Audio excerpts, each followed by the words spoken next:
Excellency, Andry, Rajoelina, President of the Republic of Madagascar, honorable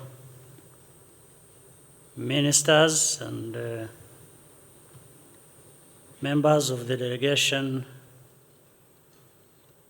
from Madagascar and on the side of Rwanda, members of the diplomatic corps,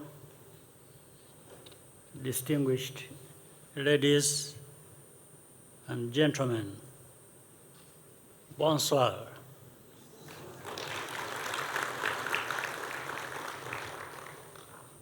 Mr. President, once again, allow me to welcome you and your delegation to Rwanda. We are very pleased to host you.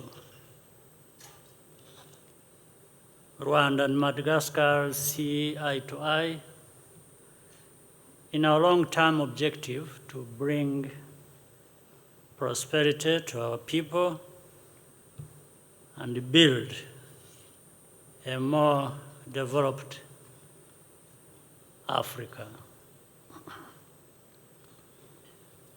We are also united in our membership of international organizations such as COMESA and Francophonie.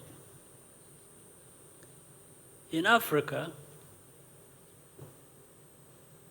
the pandemic, climate change, and the impact of geopolitical tensions have reversed decades of progress.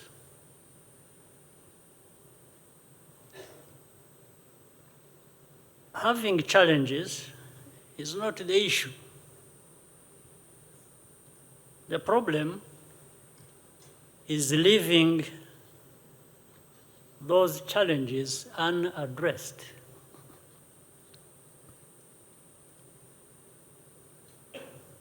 And for Africa, really, it is, I should say, sad.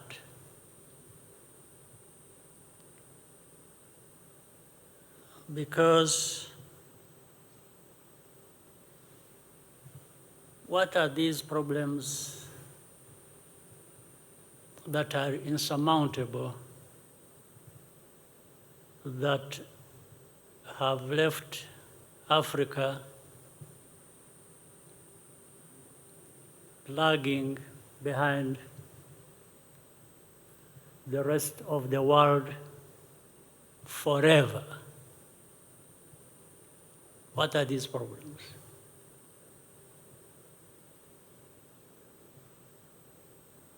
One might easily say, is it a curse? Have we been cursed to be like that? I don't think so. But sometimes we Africans behave like we believe it is so.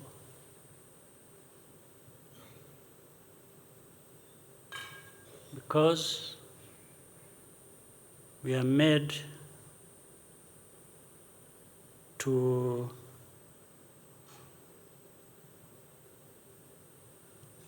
believe that either we are second-rate human beings or made to not appreciate each other,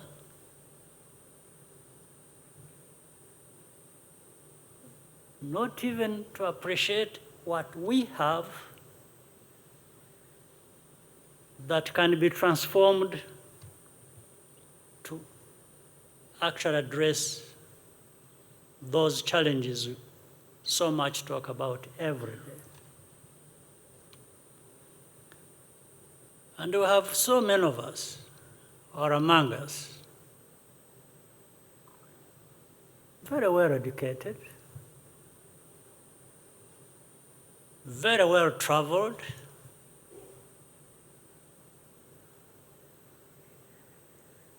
only to imitate others, not imitating them in doing the very things that developed them, but imitating the very things that just don't matter about them.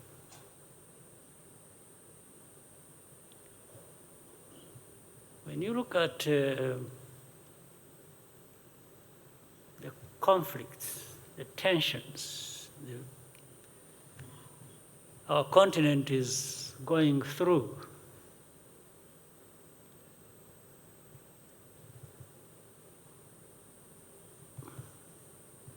you can't but think of what's wrong with us and until when. Of course, you have the parts of the world that also think they have made it and made it a point for them to thrive off the plight of those of us who do not appreciate ourselves, and that is our continent. And then the next day, they turn up to tell you how they have a lot of lessons for you about values, about human rights, about all kinds of things, all of that done after they have violated everything about them in your neighborhood, on your continent. But would I blame them? No. I blame those of us who accept to be treated like that.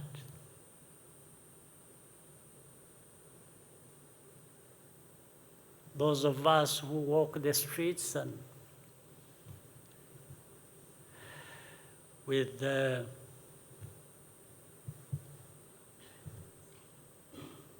our chests forward, our heads up, with very nice suits and ties with good knots.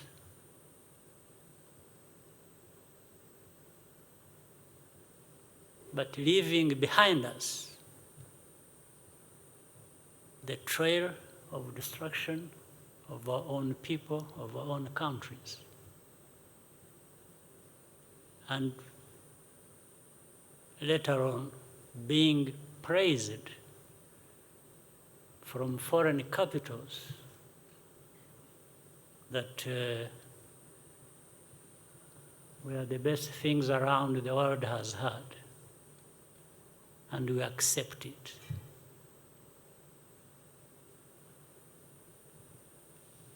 Here in Rwanda, we have a saying, I try to translate it.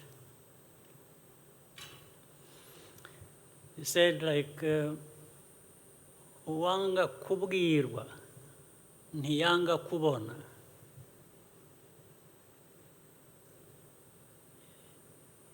You can refuse to be told the truth,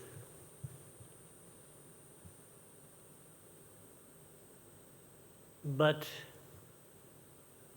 you will not escape facing or seeing or experiencing the consequences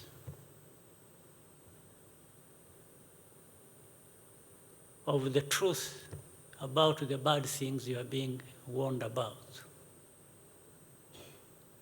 That is a saying here in Rwanda that goes back decades and centuries. So,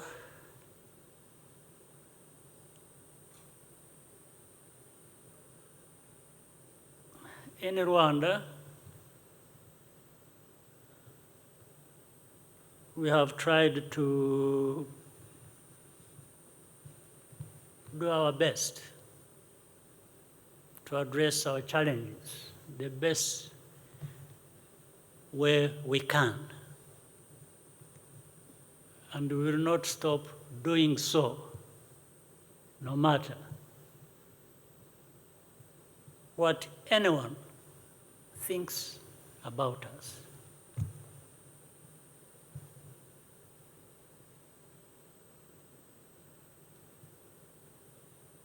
So those values, we can talk about that, we can debate.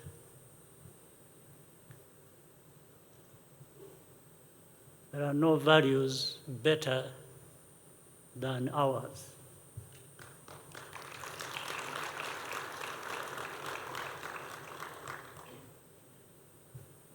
And we are convinced about that, and you cannot change it. Nobody can change it.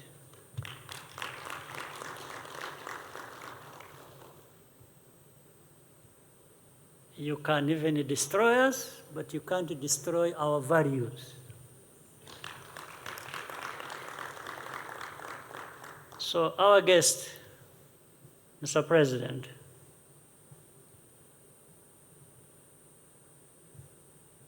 we in Rwanda wish to share with you and the people of Madagascar those beliefs, those things that we think matter to us and which I think are not very different from the things that you, Mr. President, and the people of Madagascar think matter to you and for the transformation of your country and the development thereof. That's where we come from. We are some country somewhere, this located someplace in the center of this huge continent.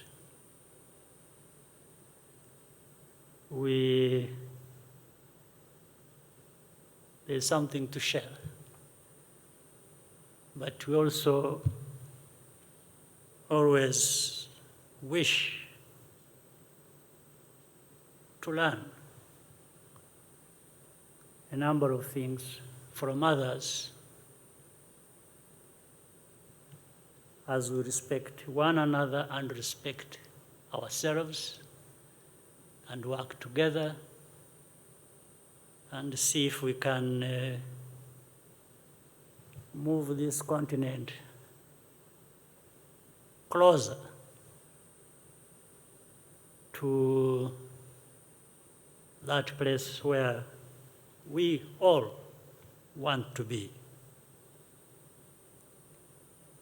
In that context, we are very pleased that you are visiting our country, and we still have good memories of the visit we made to your country in 2019.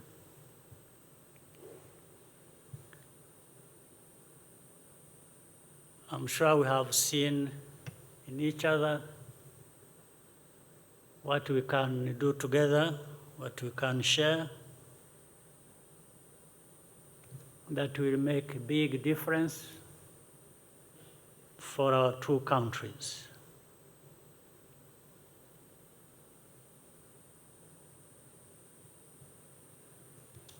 And by that, we can take ownership of our future. Not only the two countries, but the future of our continent, and not having to wait for the imposition of external solutions on us. It is true that Africa is blessed with natural resources, but as I have said, this fact on its own cannot change the status quo. We must sit down together and carve out better strategies to benefit from our collective wealth. That is the purpose of visiting each other, and I believe of this visit. Your Excellency, I want to assure you that you have a reliable friend and partner in Rwanda.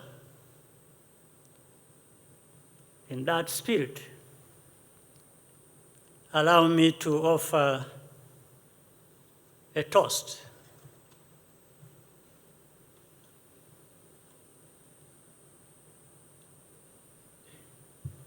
to the good health of His Excellency President Andry Rajoelina, and to the continued bonds of friendship between the people of Madagascar and Rwanda. Merci beaucoup.